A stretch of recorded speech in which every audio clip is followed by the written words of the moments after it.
Hey everyone, my name is Wayne Congar. I'm the founder of Huts. We're joined with Joseph Brookover, Huts' studio director. And today we're both going to be going over another part of Huts' process, how we do it site planning. And we'll get into this, but how we make sense of a land parcel and figure out how to take advantage of its best qualities, its natural qualities, and the existing conditions, I think is so much of what differentiates a Huts property from other development approaches.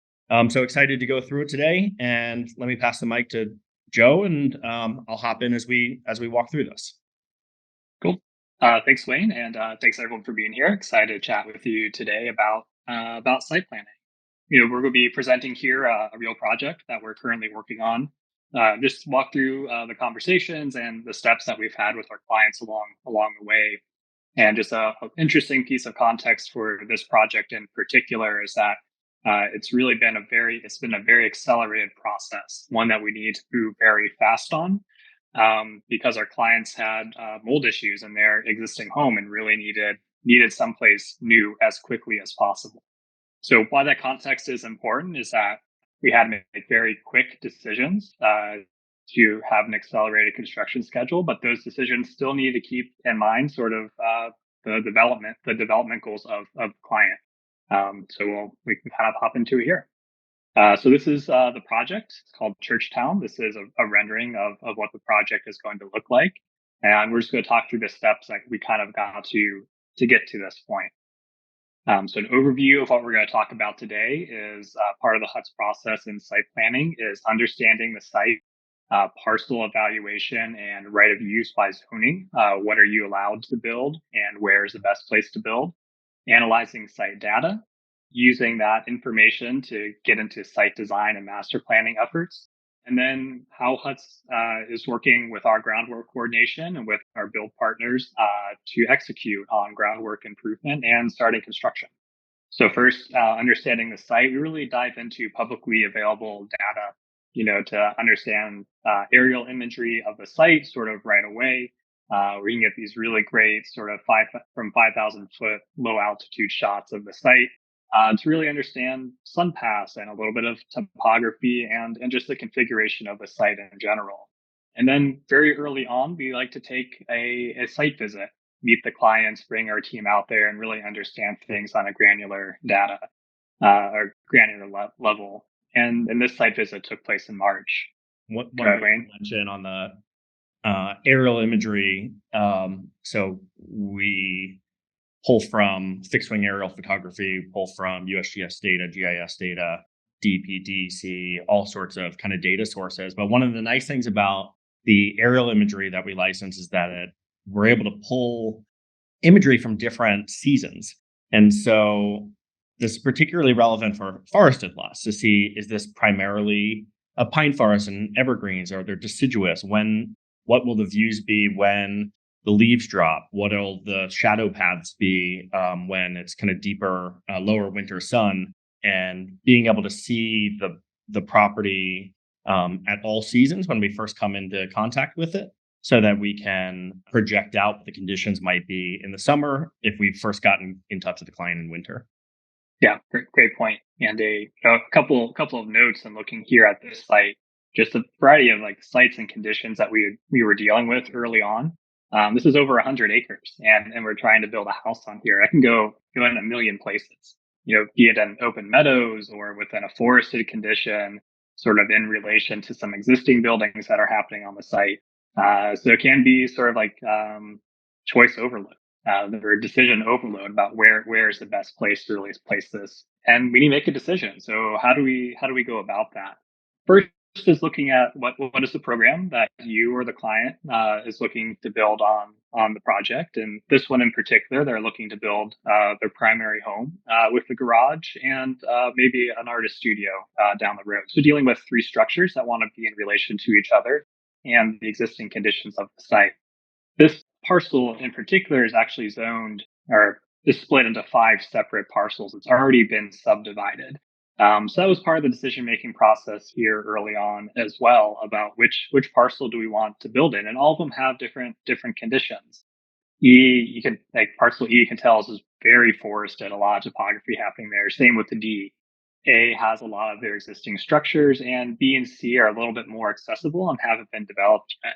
So, in talking with these clients, we really landed on looking at either parcel A or parcel B as the focus of our development efforts for a couple of reasons. One is going to be costs of groundwork improvement. What is the cost to do a driveway, to build a septic, a well, to run electrical to the site? How easy is it to build on a certain site, which impacts access for construction and cost of foundation? And also from sort of a experiential standpoint, where are the best views? Like, where are the places that you love to be on the site that are really going to offer you a lot of joy and great experiences? And what's privacy like as well? Because we're dealing with a road that kind of splits through the site right here. So in building A, in our evaluation, the groundwork cost would be a lot less. Those upfront development costs would be a lot less because there's existing infrastructure that we could utilize to sort of build these new structures.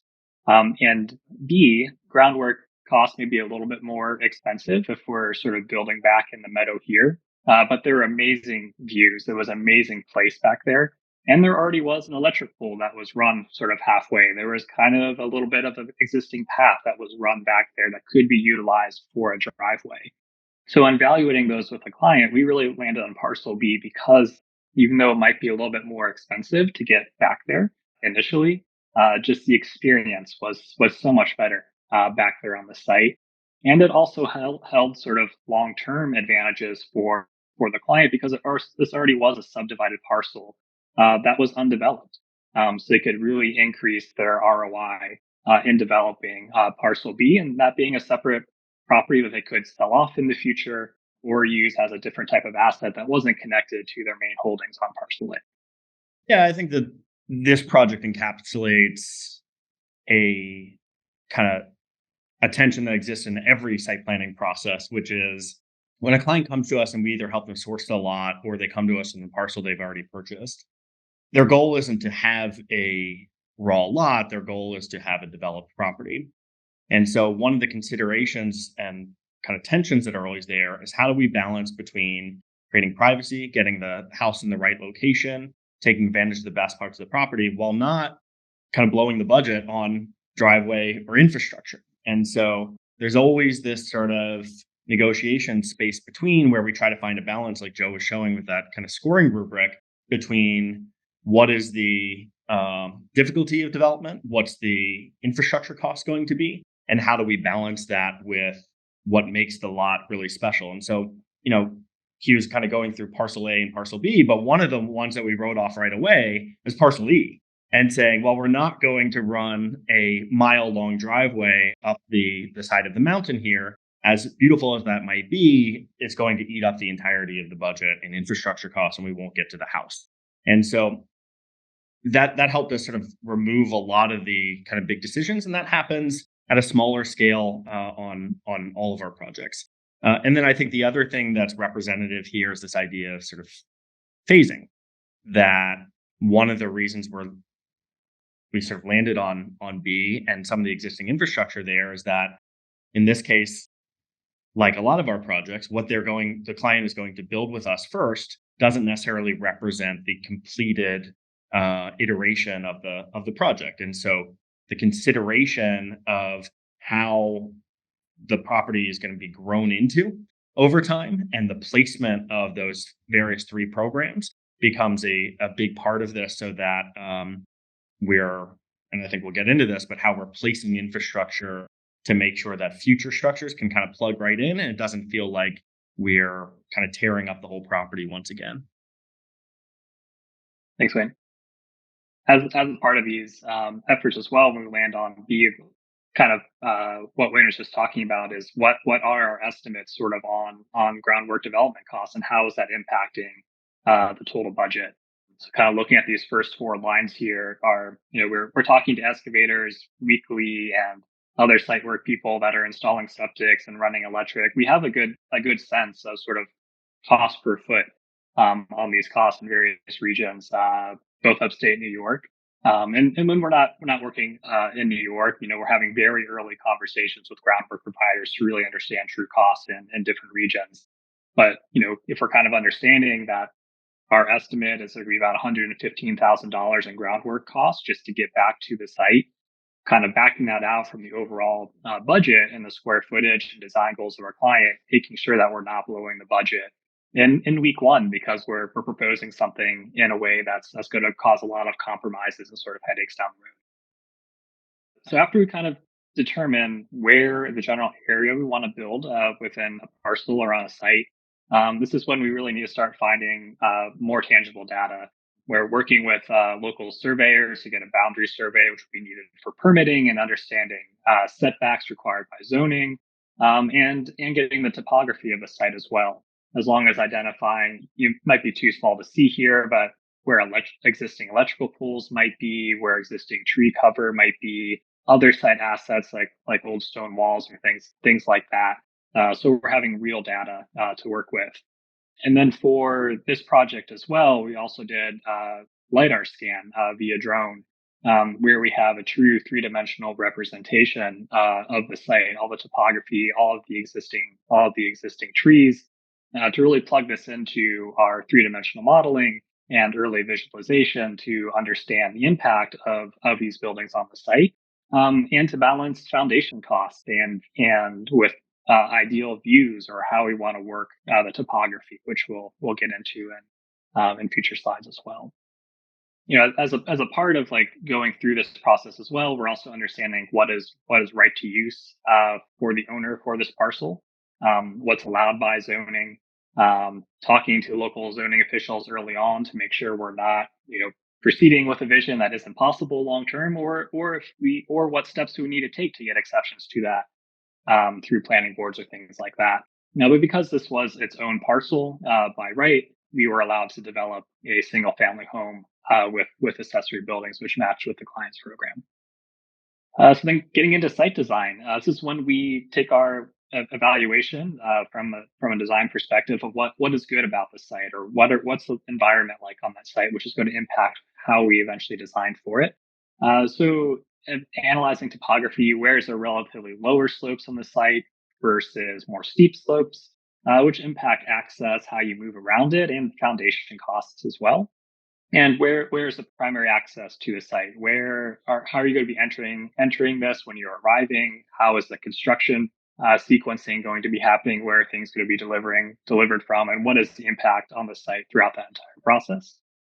What is the sun path, both in the summer when the sun is higher in the sky and in the winter when the sun is lower in the sky?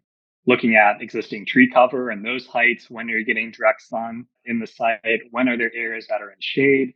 And also from an environmental perspective, making sure that we're shading the structure from that summer sun, sort of in the from noon sort of to 4 p.m. in the late afternoon, which also played a part in the final design of this project, which we will get to. But knowing where the sunrise is coming from, where the sunset is going from, and how do you sequence your life around those natural movements, sort of the environment around you, getting sunlight sort of in the bedroom early on or in the kitchen, or having really great sunset views sort of that night when you want to hang out outside, perhaps. Looking at the views, the site had some amazing sort of forested views towards the north and to the west, but a really expansive meadow sort of here towards the south and the southwest, and identifying where sunrise and sunset is coming from. And then identifying potential build sites, and all have trade-offs. Build sites have trade-offs. B is a little bit closer to where the driveway could be coming in, so there would be sort of a lower cost for driveway costs if we put it back here, but it didn't have access sort of to the meadow views. So then, sort of evaluating between A and C, is a little bit more topography that we're working with between A and C, which is going to impact foundation costs and excavation costs, as well as navigating around some existing oak trees that are on the site, making sure that construction isn't impacting those, staying away from the root systems on that as well. So it's always a balancing point, sort of from the siting, looking at the topography, looking at existing trees, understanding impacts of how long we need to run the driveway and those costs would be, how far away the septic system might be, and extra costs if that's too far away. These are all sort of a balancing act in design opportunities. So it became really important for this one because we really wanted to investigate sort of this A and C area for a build site. And you can see the topography lines here, how they start to drop off more steeply to the west, is what is the impact on foundation height and sort of the footing size for the project if we went in a more steep, built in a more steep area. So we were able to utilize our LiDAR scan, just like sort of all this pixelated dots that you see here, and sort of a rough shape of the project we were working with at that time, to study how tall we would need to build these foundation walls relative to the frost line and the freezing cycles of the local conditions, and how much fill you may need to bring in to regrade the topography when construction is finished, all which are cost, add to the cost of the project. And we sort of landed on a middle ground, sort of between those two sites, where we were able to be very efficient with our foundations and minimize the amount of additional fill we need to bring into the site, but still take advantage of this sort of nice fall off of the hill that when you're in the project, it almost puts you in a lookout condition, where you're looking out over the land. Yeah, I mean, I think you're getting to it through all of this, that if you were to ask any of the individuals who are involved in this, excavator, foundation guy, the septic engineer, the client, everyone would have different criteria for where, and usually it would be based on the path of least resistance. That the septic guy is going to say, well, here's where it should go. The flattest spot, it's cleared already. Let's put the septic here. Driveway guy is going to say, well, here's sort of the flattest run. We don't need to have any switchbacks. Here's where the driveway should go. Foundation guy is going to say, here's the flat spot. I'm sort of indifferent around where your views are. Let's put it here. And usually the client has a different take where it's like, I'm not sure what any of these things are, and I really want my house exactly in this location. And it's our job to find sort of the negotiated sort of Venn diagram of the best of all of those. And I think that's where we landed here with that location key. And so I think clients often, when they buy a lot on their own or start digging in with some of these folks, they get a lot of different opinions on how they could lay out a site. And I think it's important when we work with our clients that we sort of question some of those assumptions up front, Mhm. because they're usually kind of optimized for the vendor and not necessarily optimized for the client. Right. Yeah, those are good points. Also, you can run into situations like where you want to have a build site and you're in a more forested lot, and you just get someone out there to start clearing things away. And we see this from time to time where things can be over cleared, like where we're cutting down really nice trees or we're just leveling the land sort of in a needless way that's bringing additional costs and it's kind of ruining the natural beauty of the site in some areas. So yeah, really getting all the players involved, talking to contractors, septic people, driveway people, excavators, and the client, and making these early site planning decisions so you can be really intentional about how we're setting the project and how we're affecting the land is really important. So in the site master plan, this is kind of one of our first stabs, not the final one, but just we start playing with the elements on the site, balancing all those design criteria that we were talking about before, about where is the house going to be situated, the other outbuildings like the studio or the garage. How are we working with the infrastructure that's required to support this place, like the septic, the well, the electric locations, all of which have their particular requirements and setbacks and uses. And how are we starting to imagine the landscape as well? Like, how is the house interacting with these existing meadows, potentially bringing in an orchard and outdoor spaces to hang out in, and working with the existing tree cover as well. For this master plan, this is what we settled on. You can see just a couple of changes, like just flip back and forth, really around the orientation of the house, which was a result of our foundation studies. How are we being efficient with our foundations? How are we staying sufficiently away from existing trees that are on the site so we're not damaging them or harming them? How are we dealing with the sun path? So if you remember from before, sort of north is up, so the summer sky is kind of, or the summer sun is sort of in this arc, if you can see my mouse, where we designed a nice porch for this house to shade the large expanses of glass from getting direct sun and heat gain, but still opened up these incredible views to this really natural meadow down here on this side of the project. and kind of making ease of access. How do you make a nice turnaround for the driveway that's easily accessible from the garage, and in thinking about how paths and how are you going to move about the site through these various elements. Between master plan one and master plan two, you can see that idea that structures and spaces, their optimal location is not always what you first think. Like this kind of Hmm. master plan one sort of feels like, oh yeah, well everything's sort of rectilinear and that's how it should be laid out. And once you start letting the structures and program get pulled by the views, get pulled by the sun, get pulled by topography, small shifts start to change both the cost implications of constructing the project and the experience on the Hmm. interior.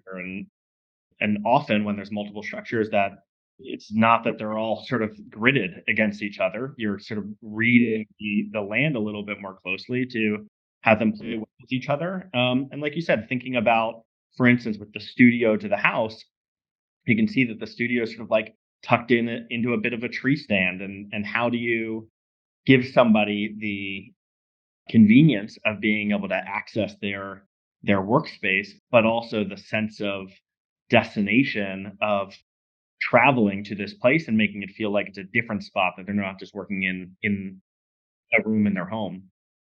That sort of circulation and kind of hiding elements in a within the site, it definitely comes across in this plan.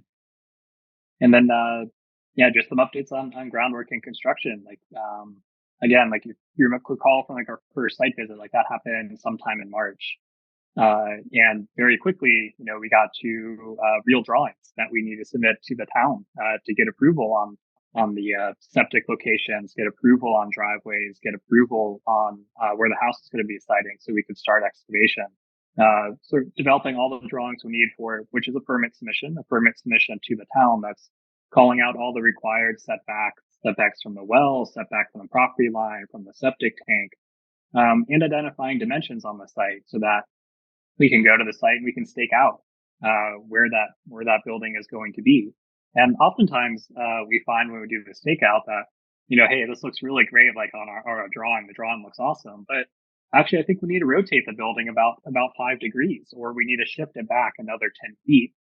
Just because we can, when we stake this out, we can place ourselves in the rooms. We can be in the living room. We can be standing at the island in the kitchen when we're cooking a meal, and we can imagine what our views are going to be like out the windows that we have designed of the site, and we still have the flexibility to make adjustments of the real experience on the site throughout different times of the day, which is always a really great and exciting moment. Things really start to become real here, even just with simple sticks in the ground and some fluorescent tape. Like that's really all you need to imagine. Start to imagine, really imagine yourself in that space. So we staked out the project here in July, and the driveway started in August, and that's now complete. And we're pushing on towards excavation for the foundations with potential construction start date in October, which is about a 6 to 7 month uh, time from when we first started the design and site planning process to when are we breaking ground on this project, which is pretty great. And of course, this is sort of an image from the meadow of what the project is going to be. And Joe, while we wait on a question, how are we thinking about phasing on this project? Because I know we really have three separate structures between the primary home, the garage, and the studio, and their relationship to the infrastructure, septic, well. Um, how did we kind of go through thinking about how those are going to work? Yeah. So, well, the house is the main priority, of course. Like that's definitely happening phase one, and we're working through our third round of pricing with our build partners right now to get to the final construction budget. But we know for sure we're at least going to do the slab for the garage on day one. That's also where a lot of the electricity infrastructure is going to be, is over there by the garage. So that needs to be in place day one. In the studio, we know there's going to be a bathroom in that studio that wants to eventually connect to the septic. So we need to make sure we're planning for an allowance that we can easily tie into the septic line or that studio. The studio might be 6 months or a year away after doing the main house. So we need to make sure that our electrical runs are sort of ready to go. So we're running underground conduit to be able to run electric really easily. And we same thing with the septic. So pre-planning all the infrastructure for day one, just to make sure we're not doubling up on costs sort of later down the line when we're building these other structures. Which is Right. also really important from a planning perspective when we're siting septic, we're siting electrical, and knowing where these outbuildings are going to go, even if they're years away. There's a lot of work you can do early on that's really going to save a ton of cost later down the line. I think that's quite typical with a lot of our projects that there's a certain amount of space between the grand ambition of the development and of the project that our clients might have in mind, or we might be kind of working through with them, and their appetite or ability to finance the first bit of construction. And so, how do you make sure that you're not creating future problems or future hurdles on adding on these new pieces, and that we're thinking through what that sequencing might be, not just for the first phase over the first year, but what might this place look like 5 or 10 years down the line, and how do we streamline future efforts and kind of Mhm. make sure that we're not adding complexity. One of the things I really like about this image, and I think it's an opportunity on a lot of sites, is that you can see how we're really playing with the topography, from the right side of the house to the left side of the house. That you sort of enter at grade, you come through the house, and I know the left side of this image is the principal bedroom. And as you Mhm. kind of move into the bedroom, all of a sudden you're sort of above the grade. You get a little bit more into sort of a treehouse view, and that comes from the siting. That's by design that Mhm. we want to sort of enter in at grade and have a little bit of this magic moment that as you walk through the house, all of a sudden you're 5, 6 feet off of the ground and sort of looking Mhm. up and into the treetops. Yeah, it also creates like cool opportunities to do, we're talking about doing like fire pits over here, or maybe a bit of a gravel patio for entertaining outside. And yeah, working with levels, you have levels both inside the house, like ground floor, or loft, or second floor. You can also do that outside the house, which just like really enhances, like using the house as a way to enhance the experience of the site and create different outdoor rooms and different ways you can occupy and sort of be in that space. For everyone out there, thank you so much for joining. And if you do have any questions that you want to get in touch with, feel free to write us at hello@huts.com about site planning or anything else. And excited to hear from you. Thank you so much, Joe. Yep. Thanks, Wayne. Thank you, everyone.